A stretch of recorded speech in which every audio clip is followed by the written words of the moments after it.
Hello everyone, welcome you all. Let's start module 2 AC circuits, right?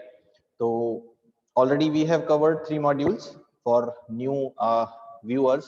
मैं आपको बता देना चाहता हूँ कि module 1 we have completed, module 3 transformer we have completed, module 4 machines we have completed, and already around 19 videos have been uploaded here, right? जिसमें हमने बहुत सारे multiple choice questions को already discuss किया हुआ है.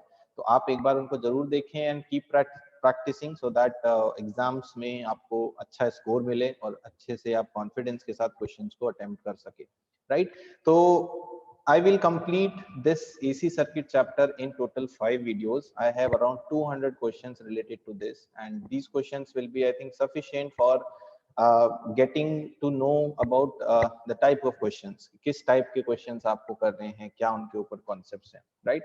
तो शुरू करते हैं हमारा पहला part. And if you have not subscribed the channel so far, do it right now so that आप लोग चैनल पे बने रहें और साथ ही साथ अपने दोस्तों के साथ, फ्रेंड्स के साथ भी जरूर शेयर करें, ठीक है? तो शुरू करते हैं. पहला question, what is the current found by finding the current in an equidistant region and dividing by n? ठीक है, यहाँ पर एक्चुअली अगर आप इस पर्टिकुलर स्टेटमेंट को देखोगे तो ये एक डेफिनेशन बनती है. किसकी डेफिनेशन है? करंट की. आपसे पूछा है कि कौन सा करंट है जिसको आप निकालते हो इक्विडिस्टेंट रीजन में और डिवाइड करके n क्वांटिटीज से. तो यूजुअली आपको याद होगा कि जब भी हम किसी चीज की एवरेजिंग करते हैं तो एवरेजिंग में आप नंबर ऑफ क्वांटिटीज से डिवीजन करते हैं. तो यहाँ पर डिवाइडिंग बाय n का मतलब यही है कि you are dividing with number of quantities जिसका आप एवरेज निकालना चाह रहे हो, और इक्विडिस्टेंट रीजन में कि आप एक पर्टिकुलर रीजन के लिए उस चीज को कैलकुलेट कर रहे हो. तो दैट मीन्स कि ये एवरेज वैल्यू की बात हो रही है and the quantity will be the average current. Next is, what is the type of current obtained by finding the square of the currents and then finding their average and then finding the square root? ठीक है, RMS, root mean square. ठीक है, mean का मतलब averaging होता है, root का मतलब है स्क्वायर रूट भी हो रहा है, मीन का मतलब एवरेजिंग भी हो रही है और स्क्वायर का मतलब स्क्वायरिंग भी हो रही है. दैट सिंपली मींस कि we are talking about RMS value here.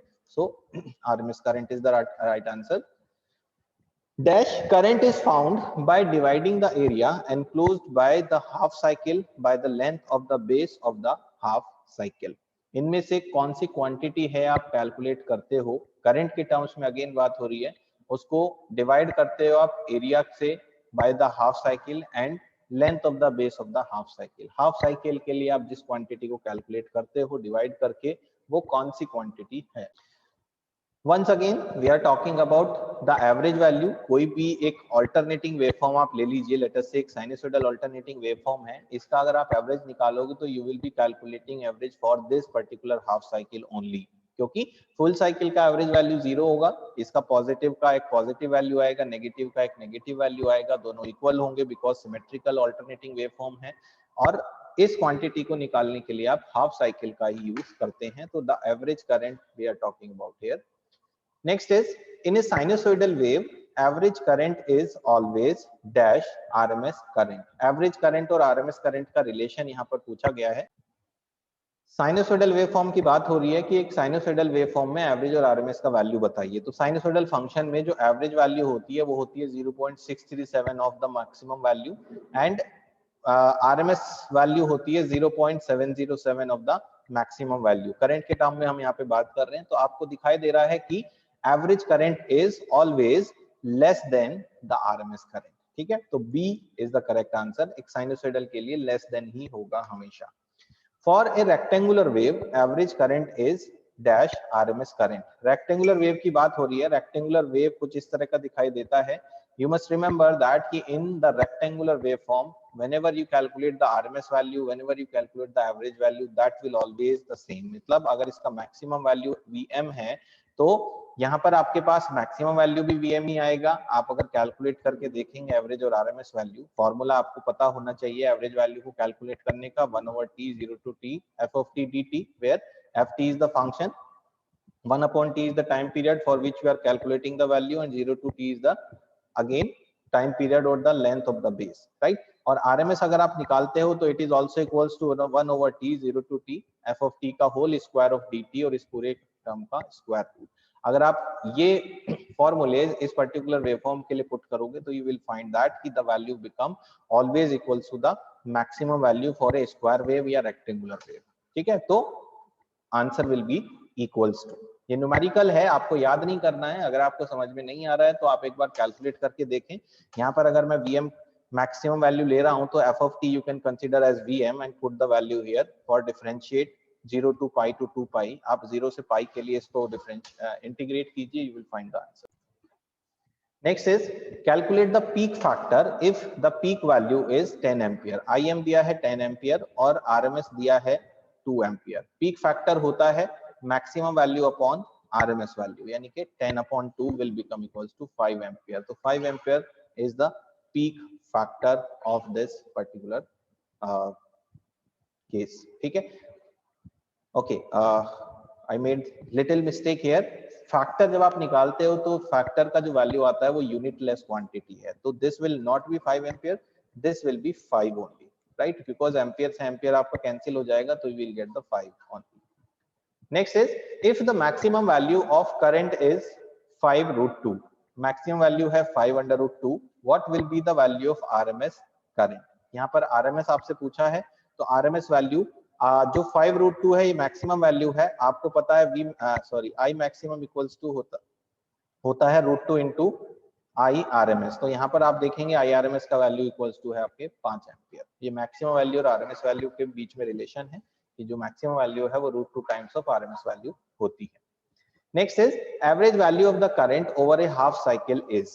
आपको एक हाफ साइकिल का करंट का वैल्यू पूछा गया है। यहाँ पर ये नहीं बताया किस टाइप का वेवफॉर्म है, लेकिन हम यहाँ एक चीज देख पा रहे हैं कि जो वैल्यूज आपको दी हैं उसमें एक 0.67 का वैल्यू है, ऑल्दो एक इनकरेक्ट वैल्यू है, it should be 0.637 of IM। तो आपका आंसर ए होगा। एक साइनसोइडल वेवफॉर्म का एवरेज वैल्यू 0.637 ऑफ IM होता है।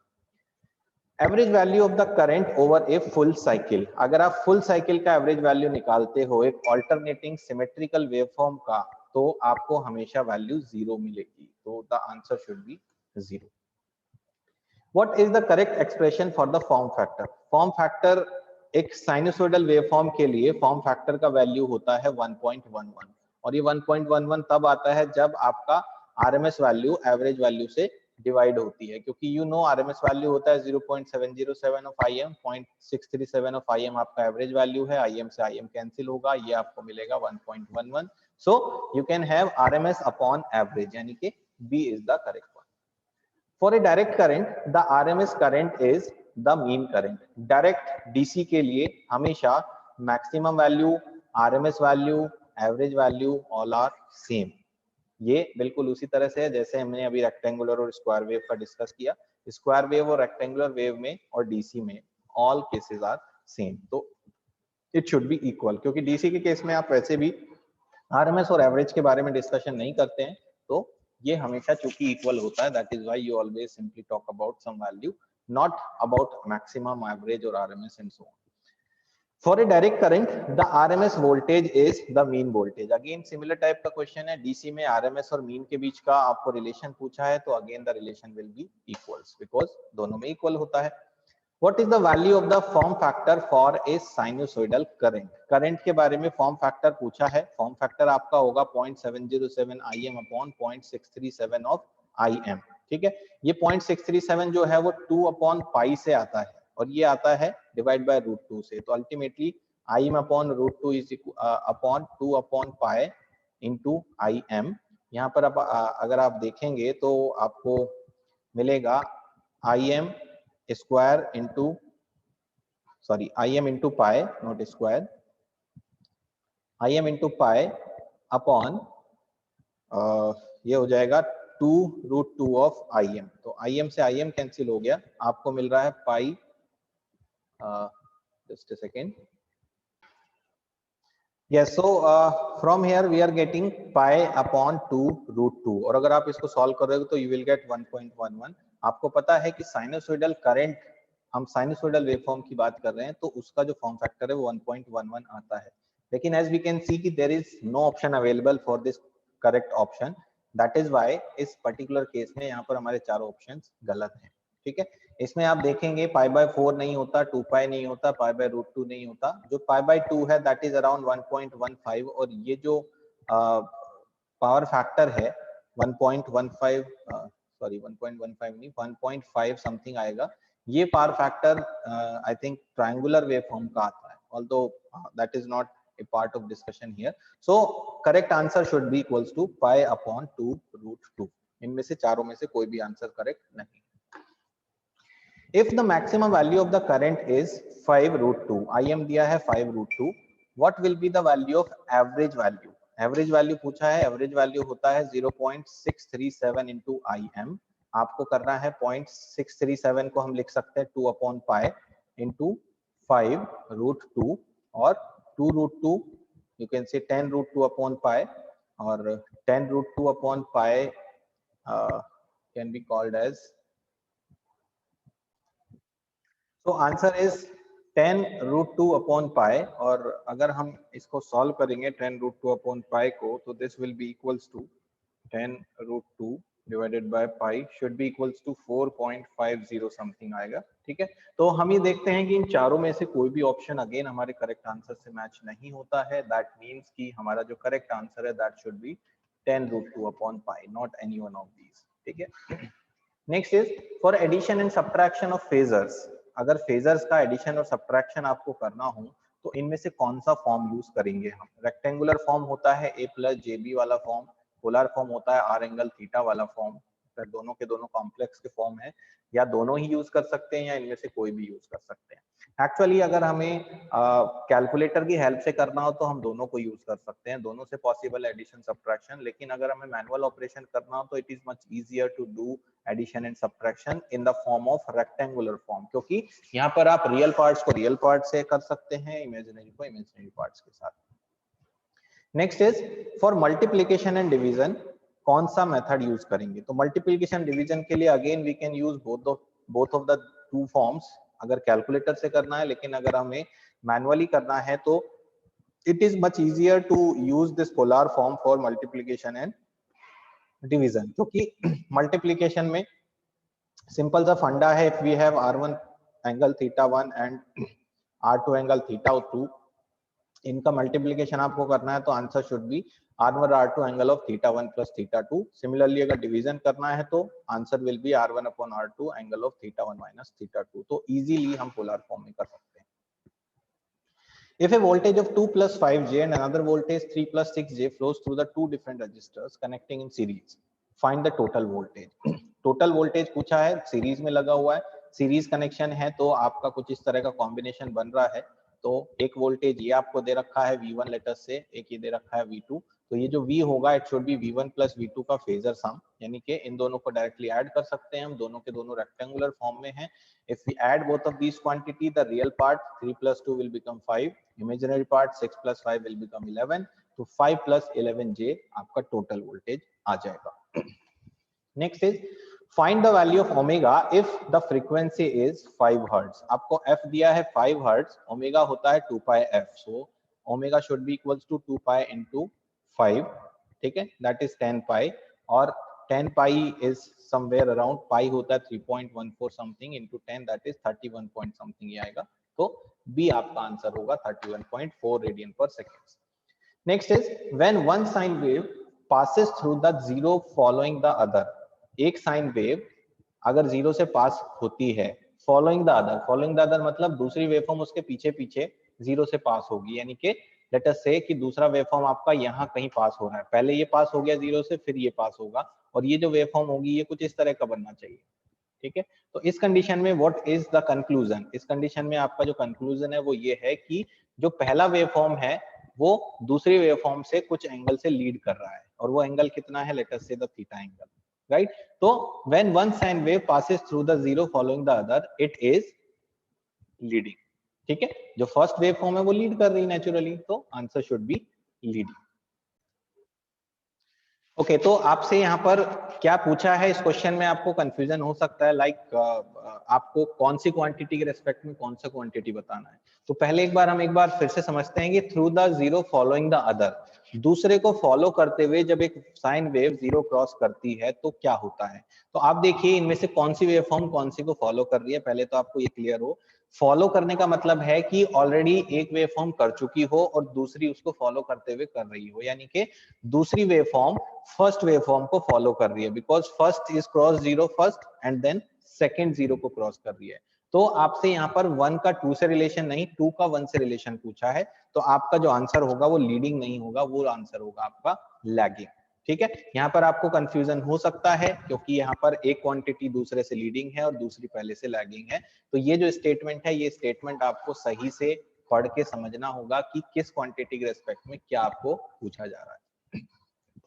Next is the length of the phasor represents. Phasor जो होता है आपका, उसकी अगर ये जो लेंथ है ये क्या रिप्रेजेंट करती है, तो बेसिकली ये जो लेंथ है, इस लेंथ को हम समटाइम्स आरएमएस वैल्यू के फॉर्म में बनाते हैं और समटाइम्स मैक्सिमम वैल्यू के फॉर्म में बनाते हैं। दोनों ही टर्म्स में हम फेजर डायग्राम बना सकते हैं, जब हम पढ़ते हैं तो हम भी बताते हैं ये चीजें, और कि you can draw the phasor in terms of maximum values as well as in terms of RMS values. तो यहाँ पर इन ऑप्शंस में magnitude of the quantity, direction of the quantity, neither magnitude not direction. तो direction का तो कोई logic ही नहीं है, हमें सिर्फ मैग्नीट्यूड की बात हो रही है, तो मैग्नीट्यूड ही होगा इधर इन टर्म्स ऑफ आरएमएस और in terms of maximum value. Ammeters and volt meters are calibrated to read. AC circuits में एम्पियर मीटर्स और वोल्ट मीटर्स आपको कौन सी चीज रीड करते हैं इनमें से, तो हमेशा एसी सर्किट्स में जितने भी वोल्ट मीटर एम्पियर मीटर्स हैं वो आपको हमेशा आरएमएस वैल्यू को मेजर करके बताते हैं। ठीक है, तो answer should be the RMS value which is read by ammeters and volt meters. The RMS value is times the maximum value. RMS value और मैक्सिमम वैल्यू में जो रिलेशन है वो क्या है, RMS value should be equals to 0.707 of maximum value. तो this is the answer D. Next is, if two current phasors having a magnitude of 12 ampere and 5 ampere intersects at an angle of 90 degree, calculate the resultant current।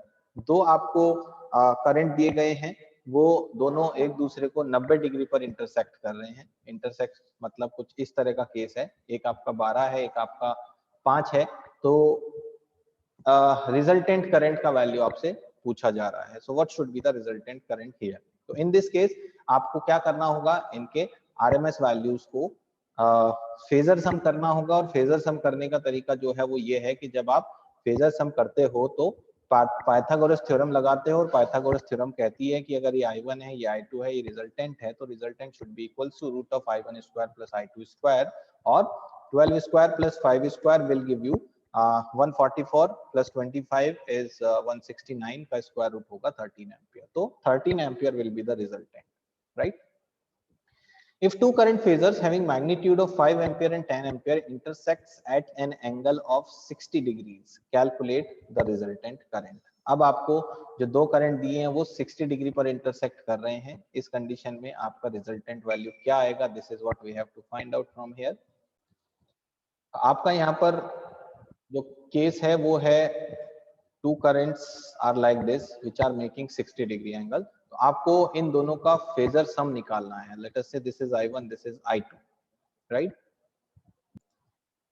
तो resultant निकालने का formula होता है, यहाँ से जो parallelogram बनेगा इसका जो रिजल्टेंट आएगा ये IR होगा। IR का जो फॉर्मूला होता है वो होता है I1 square plus I2 square plus 2I1 I2 cos theta. यहाँ पर आपके पास I1 है 25 प्लस I2 है 100 plus 2I1 I2 that is 10 into 5 into 2 that is 100 cos 60 degree.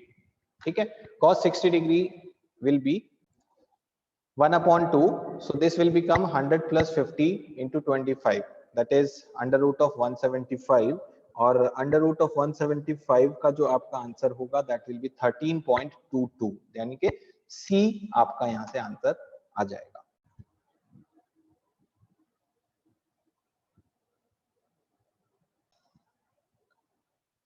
Next question is, instantaneous voltage is the product of resistance and dash current in a resistive circuit। Resistive circuit में जो instantaneous voltage है, we are talking about the instantaneous voltage जिसको represent करते हैं we T से या small letter से, तो हमेशा अगर आप VT की बात कर रहे हैं तो it should be obtained from the instantaneous value only. That means कि अगर आप किसी रेजिस्टेंस के क्रॉस वोल्टेज निकाल रहे हैं तो it should be multiplied with the instantaneous value of current and the resistance, यानी कि instantaneous current से ही आपको instantaneous voltage मिलेगी, right? RMS चाहिए तो RMS current के लिए मिलेगा, maximum चाहिए तो maximum current से मिलेगा, तो like that you can get all these things. Next is the power for a purely resistive circuit is 0. एक प्योरली रेजिस्टिव सर्किट में पावर 0 कब होगा? प्योरली रेजिस्टिव सर्किट में पावर V इंटू आई होता है या I स्क्वायर R या V square upon R, ठीक है? इन केसेस में अगर आप देखें तो या तो आपका करंट 0 हो या तो आपका वोल्टेज 0 हो, इन दोनों में से कोई एक अगर 0 होगा तो आपका पावर प्योरली रेजिस्टिव सर्किट में 0 होगा. So D is the correct answer. Next question is the correct expression for the instantaneous current in a resistive circuit. एक resistive circuit में इनमें से कौन सा correct option है instantaneous current का? तो एक सर्किट ले लेते हैं, रेजिस्टिव सर्किट, ये R है, ये VT है. VT का वैल्यू हमारे पास होता है Vm sin ओमेगा t. तो यहाँ से जो भी करंट IT पास होगा that IT should be equals to VT divided by R, यानी कि Vm upon R sin omega t हमारा यहाँ से आंसर होना चाहिए. तो out of the given options हमारे पास है Vm sin omega t upon R, जो कि फर्स्ट ऑप्शन है, तो यानी कि फर्स्ट ऑप्शन ही हमारा करेक्ट ऑप्शन होगा. Next is the correct expression for the instantaneous current if instantaneous voltage is V max sin omega t in an inductive circuit is. अब inductive circuit की बात हो रही है. इंडक्टिव सर्किट हमारा है ये वाला जिसमें L है, ये VT है. VT आपको दिया है Vm sin ओमेगा t.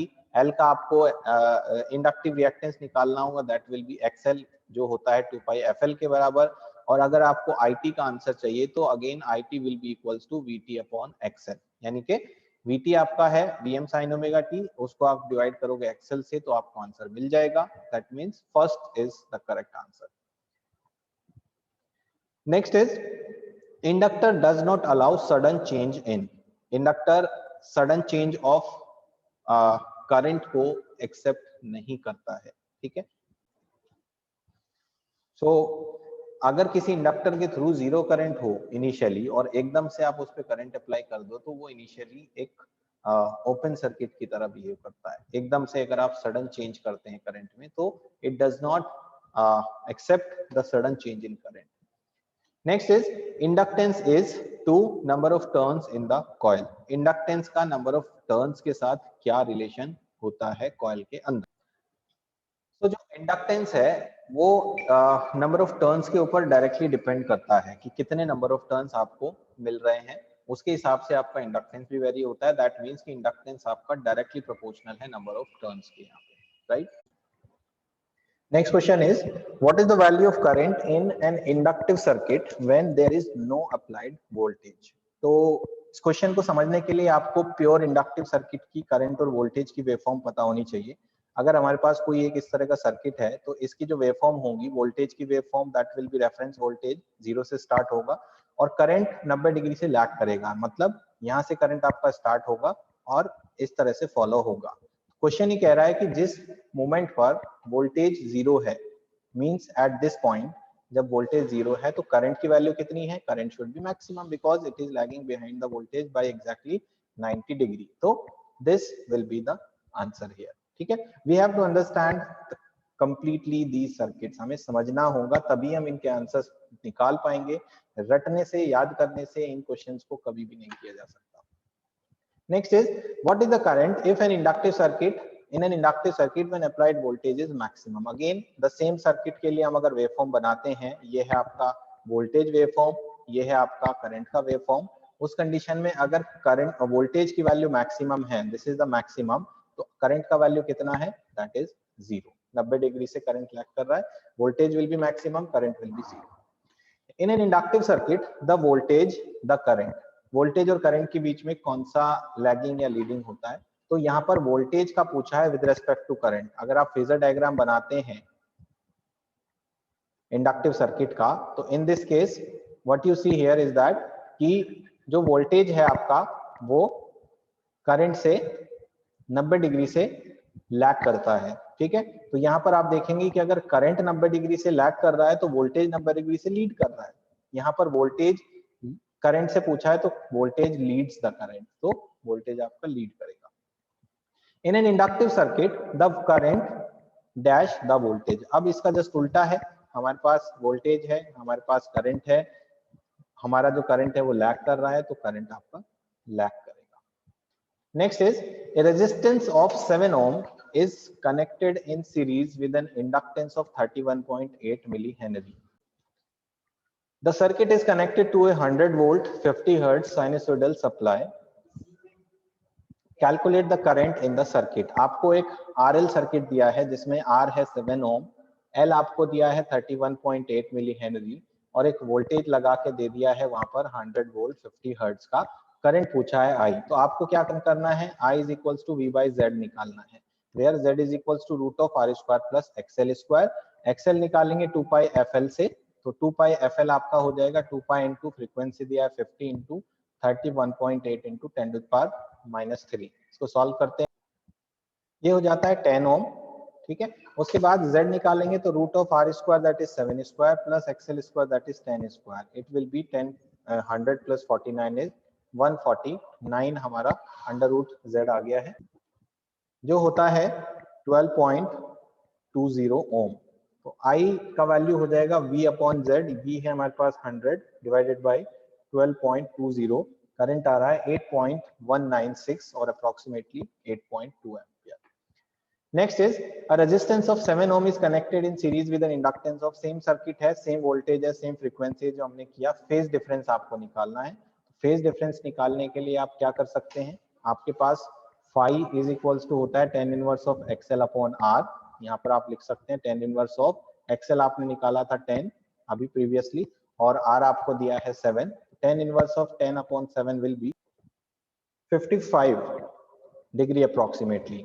अब 55 डिग्री हमारा पॉजिटिव होगा कि नेगेटिव होगा ये हम कैसे पता करें, तो हमें यहाँ पर कॉन्सेप्चुअली जो हम पढ़ते हैं एसी सर्किट्स में, अगर आपको कॉन्सेप्ट्स याद हो तो आरएल सर्किट के केस में आपका जो फाई है वो पॉजिटिव होता है और आरसी सर्किट के केस में फाई आपका नेगेटिव होता है, क्योंकि आरएल के केस में आप देखेंगे impedance Z angle plus phi आपको मिलेगा और आरसी के केस में जेड एंगल माइनस फाई आपको मिलता है। तो you should have this concept in mind, आपको याद रहे कि अगर आरएल सर्किट है तो the phase angle has to be positive always, हमेशा पॉजिटिव होगा।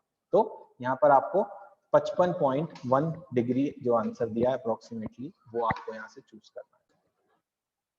Next question is resistance of 7 ohm, same again data है हमारे पास, 7 ओम रेजिस्टेंस है, 31.8 मिली हेनरी आपका इंडक्टेंस है, 100 वोल्ट है, 50 हर्ट्ज है। Calculate the voltage across the register, register के अक्रॉस वोल्टेज निकालना है। तो रजिस्टर के अक्रॉस वोल्टेज निकालने के लिए आपको अगेन आई की जरूरत पड़ेगी जो V बाई Z होता है। आप ऑलरेडी आई निकाल चुके हैं, आप अगर आप प्रीवियस क्वेश्चन में देखें तो आई का आंसर हमने निकाला था 8.2 ampere. We have already calculated it in the previous question, that's why we are not calculated it now. 8.2 ampere. So voltage across the resistance will be equals to 8.2 into the value of the resistance, that will be 7 into 2 is 14, 4, 1, 57.4, that is B option is the correct. Next is a resistance of 7 ohm, same data है, फिर से इस बार आपसे पूछा है voltage across the inductor। तो I का value हमारा 8.2 एम्पियर है, XL हम निकाल चुके हैं 10 ohm ऑलरेडी प्रीवियस क्वेश्चन में। तो voltage of the inductor will be equals to 82 volts. तो 82 वोल्ट्स आपका यहाँ से आंसर आ जाएगा। अगेन सेम डेटा है, the circuit is connected to a x voltage, voltage unknown है 50 हर्ट्ज। इस बार आपको दूसरा क्वांटिटी पूछा है, ये जो V है ये अननोन है, ये R है, ये L है, ये I है। आपके पास R का वैल्यू है, करंट का वैल्यू आपको इस बार क्वेश्चन में दे दिया है 8.2 एम्पियर, जो हम पहले निकाल भी चुके हैं इस वोल्टेज के थ्रू, लेकिन इस बार वोल्टेज अननोन है इसलिए प्रोसीजर जो है वो थोड़ा सा अलग होगा।